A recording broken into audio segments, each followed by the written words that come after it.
दोस्तों नमस्कार, मैं हूं शैलेंद्र सिंह और आप देख रहे हैं हमारा YouTube चैनल शब्द शैलेंद्र सिंह। आज हमारे साथ बेहद ख़ास मेहमान हैं डॉक्टर अंजू वार्ष्णेय जी, जो न्यूट्रिशनिस्ट हैं। न्यूट्रिशनिस्ट के साथ साथ वो एजुकेशन के क्षेत्र में हैं, शिक्षाविद हैं, पढ़ाती हैं और एक लंबे समय से वो समाज सेवा के इस क्षेत्र में भी सक्रिय हैं।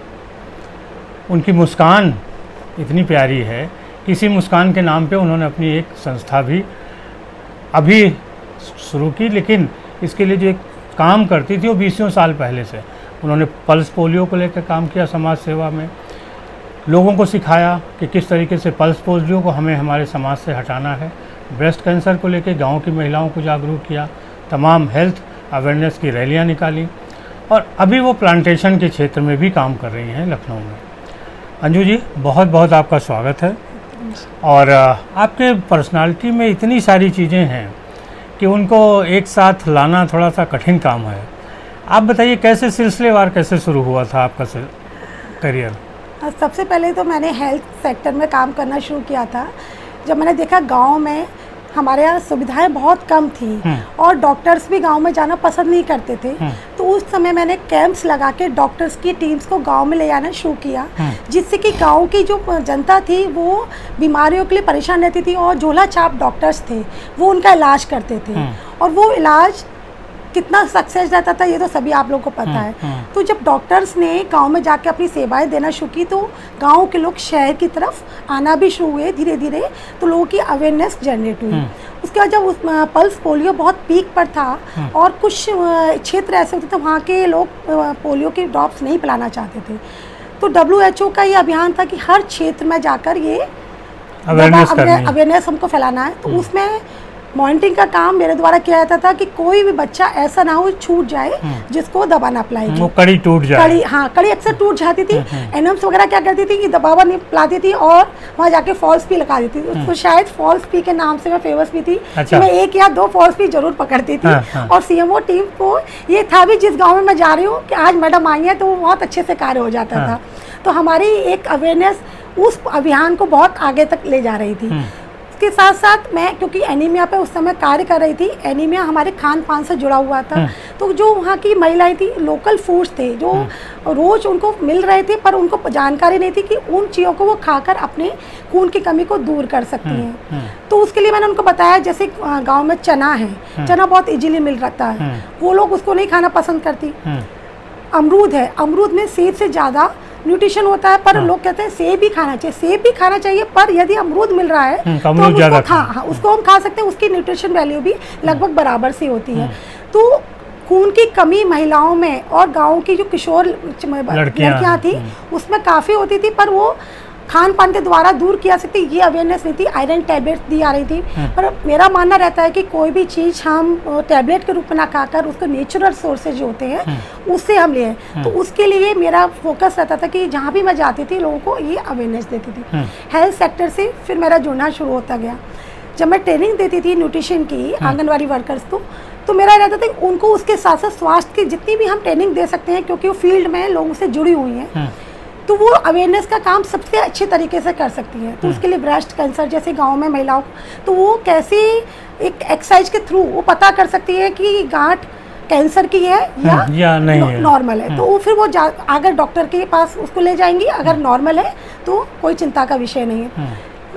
फिर धीरे धीरे प्लांटेशन की तरफ मेरा मूव हुआ कि प्लांटेशन बहुत ज़रूरी है और वृक्षारोपण के लिए हमको बहुत मेहनत नहीं करनी पड़ती। अपने घर में जहाँ भी हमको जगह मिले पौधा हम लगा सकते हैं। और आज वो प्लांटेशन की नीड हमको इतनी ज़्यादा हो गई है क्योंकि पॉल्यूशन लेवल बढ़ता जा रहा है। पहले जब लोग साइकिल से चलते थे, मैं भी खुद साइकिल से स्कूल जाती थी, आज हम कार से चलते हैं। तो कहीं ना कहीं वो हम अपना जो कार्बन डाइऑक्साइड वाला जो लेवल ऑक्सीजन का जो बैलेंस है वो हम ही लोग बिगाड़ रहे हैं, तो हम ही लोगों को ठीक करना है। उसके लिए हमको प्लांटेशन करना है। जब कोरोना आया तब सबसे ज़्यादा ज़रूरत हुई कि लोगों को कैसे जो टेंशन थी उसको हम दूर करें।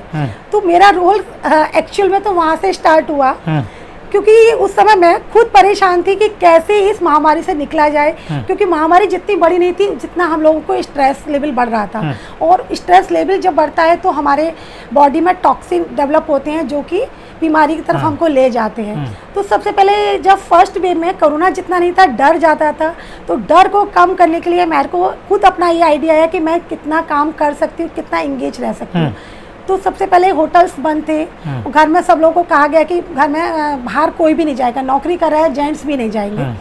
तो मैंने एक फूड चैनल स्टार्ट किया और उसमें कैसे नई नई रेसिपी, बताशा लोग बहुत चटोरे होते हैं। हाँ, किस नाम से? मेरा डॉक्टर अंजू वाशनी नाम से यूट्यूब चैनल स्टार्ट किया था। तो लोग चटोरे बहुत होते हैं, बताशा सबसे प्रिय फूड होता है। तो पहला मेरा जो यूट्यूब चैनल पर वीडियो था वो पानी के बताशे का था कि आटे से हम कैसे पानी का बताशा बना सकते हैं। उसके बाद धीरे धीरे मैंने और रेसिपी इसमें पोस्ट करना शुरू की।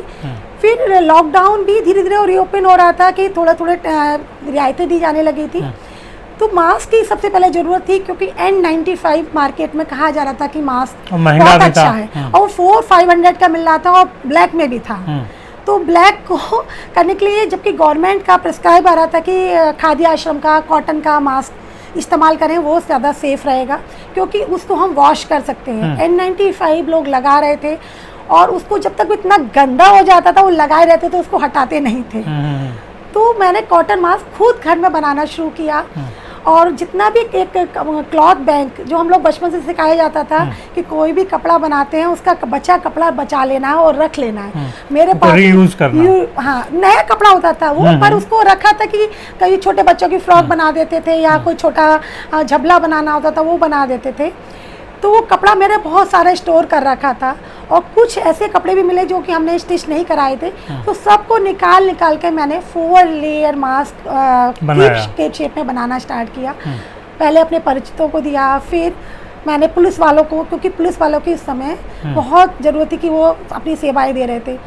और उसी के दौरान में एक बार मेरे पास हादसा कि नाका थाने पर जब मैंने मास्क बांटे और फर्स्ट टाइम शायद फोटोग्राफी भी कर ली, सेम डे नाका थाने पर 6 पुलिसकर्मी संक्रमित पाए गए। अच्छा। और वो मेरे लिए टेरर का विषय हो गया, जिसने सुना कि कल आपने वहाँ मास्क बांटे थे और आज वहाँ पर 6 पुलिसकर्मी संक्रमित पाए गए। आप भी आ गई उसी के चक्कर में। पर मैं क्योंकि केवल 1 ही मिनट के लिए रुकी थी और मैंने आने के बाद फुल प्रिकॉशन, खुद ही मास्क लगाया हुआ था, प्रिकॉशन लिया था। ऊपर वाले की मेहर थी, मुझे कुछ नहीं हुआ, मैं आगे काम करती रही। हाँ, प्रिकॉशन इतना था कि मैं बहुत देर नहीं रुकती थी, मास्क देकर तुरंत वहाँ से हट जाती थी। और मास्क देने के बाद मेरा कोई फोटोग्राफी भी मेरी नहीं होती थी, रेयर ही थी फोटोग्राफी। जो मीडिया कर्मी ने कहा कि नहीं कुछ हमको सबूत चाहिए, उसके रूप में मैंने किया था। फिर मैं जहाँ भी जाती थी अपने साथ मास्क लेकर जाती थी। रास्ते में ट्रैफिक पुलिस था, सब्जी मंडी थी, उन लोगों को अवेयर भी करती थी कि मास्क लगाना है और कॉटन लगाइए, गर्मी नहीं लगेगी और इसको वॉश करके आप रीयूज कर सकते हैं। क्योंकि वो 3 लेयर मास्क वो गवर्नमेंट का या जो सर्जिकल वाला लोग यूज कर रहे थे, हाँ, वो लोग उसी को गंदे मास्क को बार बार लगाए रहते थे, वॉश नहीं करते थे। तो मास्क मैंने लगभग 6 से 7 हज़ार करीब मास्क बनाकर पूरे all India by post, Facebook, WhatsApp के माध्यम से जो भी कहता था हमको चाहिए या हमको ज़रूरत है, मैं सब जगह उसको पोस्ट करती रही। और मास्क के बाद मुझे ये लगा कि लोगों के चेहरे की स्माइल जा रही है और उस स्माइल को हम कैसे वापस ला सकते हैं।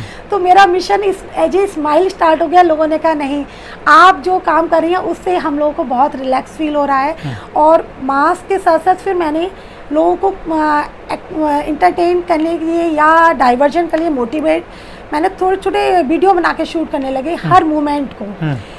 उसके लिए चाहे वो मैंने अपना पूरा बगीचा था उसके ऊपर पहले फर्स्ट ब्लॉक मैंने उसी बनाया कि घर में, क्योंकि उस समय मार्केट में चीज़ें नहीं थी। तो जैसे नींबू था, मैंने अपने घर में 2 पेड़ लगाए हुए थे, उसमें इतना नींबू मिल रहा था। विटामिन सी मैंने टैबलेट ना लेकर 1 नींबू डेली गर्म पानी में उसको मैं पानी बॉईल करके घर में खुद पीती थी, औरों को पिलाती थी।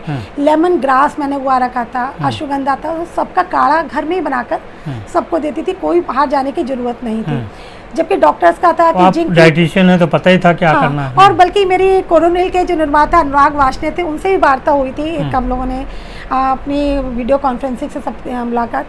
तो उसमें मैंने कहा था विटामिन सी की टैबलेट क्यों प्रिस्क्राइब कर रहे हैं, इसके लिए आप कहिए ना 1 नींबू आप सुबह लीजिए और एक हर चीज़ की लिमिट होती है। कुछ लोग नींबू का अनलिमिटेड सेवन करते रहे, वो भी हमको नहीं करना है। हमको कुछ टाइम, जैसे कैल्शियम भी टैबलेट हम लेते हैं, बहुत खाएंगे तो वो स्टोन बनाती है, तो उसकी एक लिमिट होती है। उस लिमिट में ही हमको नींबू या कैल्शियम जो भी ले रहे हैं, कैल्शियम के लिए मेरा रहता है आप तेल लीजिए 1 चम्मच तेल, या आप मखाना खाइए, ना कि टैबलेट, क्योंकि टैबलेट में जितना हमको नीड होती है उसके बाद वो बॉडी एक्सक्रीट कर देती है जो एक्स्ट्रा कैल्शियम होता है। तो लोगों का ध्यान होता है आयरन मल्टीविटामिन ले लेंगे, टैबलेट्स लेंगे। तो मेरा अपना मानना है और यही मेरा सजेशन रहता है कि टैबलेट ना लेकर मल्टीविटामिन्स के लिए आप फ्रूट्स लीजिए, वेजिटेबल्स लीजिए, और कैल्शियम के लिए आप तेल लीजिए, और जो नॉन वेजिटेरियन वो एग भी ले सकते हैं। इसके अलावा जितने फूड आइटम्स हैं उनको आप अपनी डाइट में, जो मील्स होती है हर मील्स में अलग अलग टाइम में उनको समाहित कर लीजिए। जैसे अब आप मॉर्निंग में हम ओट्स ले रहे हैं, तो नेक्स्ट में हम सोचेंगे दूसरा अनाज होना चाहिए। तो डिफरेंट मील्स के थ्रू हम अपने न्यूट्रिशन को पूरा कंप्लीट कर ले सकते हैं। तो मेरा न्यूट्रिशन का साथ साथ फिर प्लांटेशन का फील्ड मैं पहले से भी काम कर रही थी, और प्लांटेशन से एनवायरनमेंट के बाद एक मेंटल सुकून भी मिलता है। मैंने अपने जितने वीडियोज, जितनी रील्स बनाई, सभी मैंने उसी एनवायरनमेंट में रहकर बनाया, क्योंकि जब वहाँ जाते हैं आँखों को एक सुकून मिलता है, एक ऑक्सीजन लेवल तो जो है वो है। उसके अलावा रिलैक्स फील करने का टाइम था कि कोरोना को, डर को हमको भगाना था। कोरोना तो एक नॉर्मल चीज़ थी कि बीमारी थी, डॉक्टर इलाज करते, पर लोगों को डर जाता था, और डर की वजह से कहीं ना कहीं वो टॉक्सिन बन रहा था और लोग भयभीत हो रहे थे, ऑक्सीजन लेवल उससे भी कमी हो रहा था। तो हमको इम्यूनिटी बूस्टर एक चाहिए था। इम्यूनिटी बूस्टर के लिए खुश रहना, खुशी हमारे अंदर जब आ जाती है, हम हर गम में एक खुशी का एक चीज़ ऐसा पहलू ढूंढ लेते हैं कि उसको देख के हम खुश हो जाते हैं। कहीं भी आप जाइए आपको सब कुछ काला काला नजर आएगा, पर एक कहीं ना कहीं तारा नजर आएगा चमकीला, जो हमको कहीं ना कहीं खुशी दे रहा होता है। तो हम केवल उसी तारे को अगर टिमटिमाता हुआ देखेंगे तो हमारा, हमको लगेगा नहीं ये अंधियारा छट जाएगा, इसी तरह पूरी रोशनी आ जाएगी। तो वो एक कॉन्सेप्ट हमको माइंड में हमेशा लेकर चलना है कि इतना भी आंधी तूफान आए, जो इतने मैं कोट्स लिखती थी उसमें यही लिखती थी कि आप विभिन्न विधाओं में शामिल हो जाइए, अपने को बिजी कर लीजिए, आपको कोई डर नहीं सताएगा। तो ये छोटी छोटी चीज़ें थी जो लाइफ में डे टू डे हम उसको अपना रहे थे और लोगों को मोटिवेट करते रहे। मोटिवेट करने के लिए फेसबुक मैंने सबसे बड़ा मेरा एक साधन बना, यूट्यूब चैनल भी था, इंस्टाग्राम था, पर सबसे ज़्यादा मुझे फेसबुक फ्रेंड्स फॉलोअर्स ने सपोर्ट किया। और वो डेली नीड उनकी रहती थी कि आप स्टोरी पोस्ट करेंगे या कोई वीडियो पोस्ट करेंगे। नहीं आता था तो वो डर जाते थे, मैम आप ठीक है, उनका पहले ये मैसेज आता था।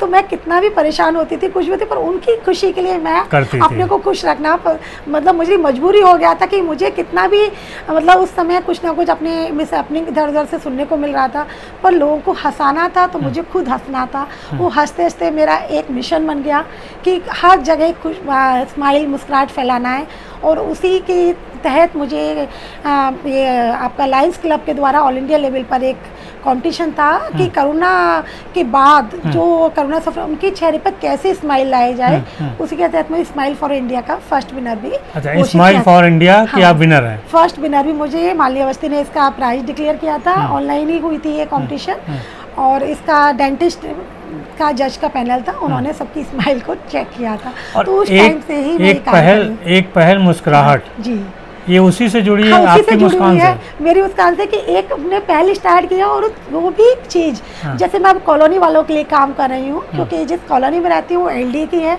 और एलडीए ने बहुत नाइंसाफ़ी की है, तो एलडीए से भी मैं बराबर लड़ रही हूँ मुस्कुराहट के साथ। और हर बार ये कहकर आती हूँ वहाँ सचिव को, मुस्कुराहट, मैंने स्माइल मास्क भी बनाए थे, और स्माइल मास्क ला मटीरियल कॉलेज में बच्ची की बर्थडे होती थी या कोई भी नया साल है, कोई भी, मैंने जब कोरोना कम होने लगा था तो हर इवेंट को मास्क के द्वारा सेलिब्रेशन किया। तो स्माइल मास्क बनाकर भी मैंने डिस्ट्रीब्यूट किए, तो उसमें स्माइल मास्क देके मैसेज देती थी, ये स्माइल मेरे कॉलोनी के लोगों के चेहरे पर आनी चाहिए, और ये आपके द्वारा तब आएगी जब आप जितनी समस्या है उनका निराकरण कर देंगे। छोटी छोटी समस्या होती है, लोग परेशान हो जाते हैं, पानी नहीं आ रहा है, लाइट नहीं आ रही है, और स्ट्रीट लाइट खराब हो गई है, कुत्ते हैं परेशान कर रहे हैं, बहुत छोटी छोटी चीज़ें होती हैं जो हमारी पूरी डे टू लाइफ को, लाइफ स्टाइल को बिगाड़ देती हैं। लाइफ स्टाइल की बात है, एक चीज़ हमारे दर्शकों को सिखाइए कि कैसे अच्छी स्माइल दें, क्योंकि आप एक पहल स्माइल मुस्कुराहट की संचालक भी हैं, आपने ऑल इंडिया प्रतियोगिता भी जीती है, एक टिप्स दीजिए। स्माइल के लिए हमको खुश रहना है तो दूसरे के चेहरे पर पहले खुशी लानी होगी। अगर हम सामने वाले को खुश रखते हैं तो उसकी खुशी देखकर हमारे चेहरे पे स्माइल आती है। तो अपने लिए तो क्या जिए, दूसरों के लिए जिए। कहते हैं ना, ले दूसरों का दुख उधार। जब आप दूसरों का दुख लेकर उसके लिए कुछ करते हैं तो वो जो स्माइल आपके चेहरे पे आती है ना, वो रियल स्माइल होती है। अपने लिए आप कुछ करते हैं, अपने लिए कुछ अच्छा किया तो वो स्माइल आपकी स्माइल नहीं होती। अपने लिए किया तो क्या किया, दूसरे के लिए कीजिए। जब आप दूसरों को खुश रखेंगे ना तो वो आपकी स्माइल इतनी अच्छी हो जाएगी कि वो आपके अपने की ओर की स्माइल का बराबरी नहीं कर सकती है। तो अंजू जी, बहुत शुक्रिया, आपने इतने अनुभवी जानकारी हम लोगों को दी। खास तौर पे स्माइल की मुस्कुराते रहिए, खुद भी प्रसन्न रहिए, दूसरे को प्रसन्न रखिए। और कुछ बात चलते चलते आप करना चाहते हैं? हाँ, मेरा यही है कि मैं खुद बीमार होती हूँ ना, तो मेरा उस समय डॉक्टर की तरफ जाने का मूड नहीं करता है। हाँ। मेरा मूड करता है कि कुछ मैं ऐसा करूँ कि मैं अपनी बीमारी को भूल जाऊँ। जैसे लोग कहते हैं सर दर्द हुआ, एक डिस्प्रिन खा लीजिए। मैं कभी डिस्प्रिन खाना पसंद नहीं करती।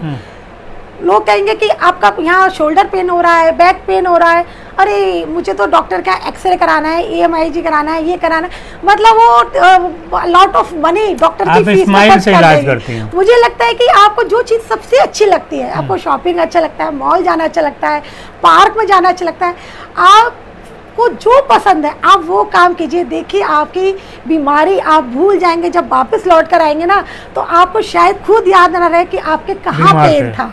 मतलब सर में पेन था, बैक पेन था। और मैं ये कॉन्सेप्ट को खुद अपने ऊपर अप्लाई करती हूँ।